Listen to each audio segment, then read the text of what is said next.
پوری رات نیند نہیں آئے گی. جیسے مؤذن اللہ اکبر اللہ اکبر الصلاۃ خیر من النوم، نماز نیند سے بہتر ہے کہے گا، اس سے خواب خرگوش کی مزے لینے شروع کر، پتہ پھر نہیں چلے گا کہ کب اذان ختم ہو گئی. شیطان آ کر کہے گا علیک لیل طویل، علیک لیل طویل، سو جاؤ سو جاؤ، بڑی رات پڑی ہے، بڑی رات پڑی. اور جب سورج نکل آئے تو کہتے ہیں اس کے کانوں میں موت کر کے شیطان اٹھ جاتے، بس میں نے اپنا کام کر دیا، اب اٹھتے ہو کہ سوتے ہو. اس لیے میرے محترم دوستو، نماز نہ پڑھنا مشرک کی علامت ہے. سفر حج نہ کرنا حج باوجود، یہ دین کی تکمیل کی، یعنی گویا دین نامکمل ہے.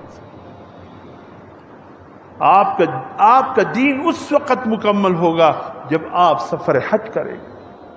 وَأَذِّن فِي النَّاسِ بِالْحَجِّ، تفصیل میں نہیں جاؤں گا، بہت ہی کمی ہے جانتا ہوں. میں مختصراً آپ کے کانوں میں دستک دیتے ہوئے آپ کی بھولے ہوئے اسباق یاد دلاتا ہوں. دنیا کی بت قدوں میں پہلا وہ گھر خدا کا، بیت اللہ، دنیا کی بت قدوں میں پہلا وہ گھر خدا کا، ہم اس کے پاسباں ہیں، وہ پاسباں ہمارا. ہم کیا پاسبانی کریں گے، حقیقت میں وہ ہماری پاسبانی کر رہا.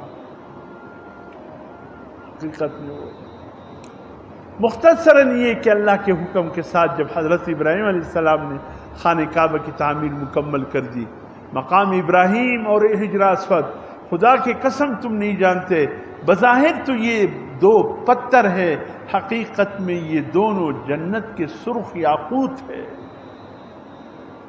یہ جب دنیا میں آئی اتنی روشنی تھی کہ مشرق مغرب شمال جنوب روشن ہو گئے تھے. ابراہیم علیہ السلام نے دعا کی، یا اللہ اگر یہ پتھر اسی طریقے سے روشن رہے، لوگوں کی ایمان میں خلل پیدا ہوگا، ایسا نہ ہو کہ تیری بندگی چھوڑ دے اور پتھروں کی بندگی میں لگ جائے.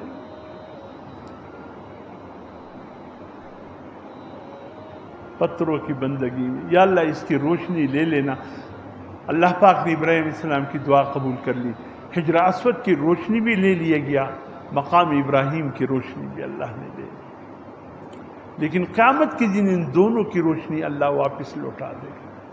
اس دن پتہ چلے گا کہ اس کی ہم نے وہ قدردانی نہیں کی جس کے یہ مستحق تھے، کہ اللہ کے نزدیک ان کا کیا مقام ہے.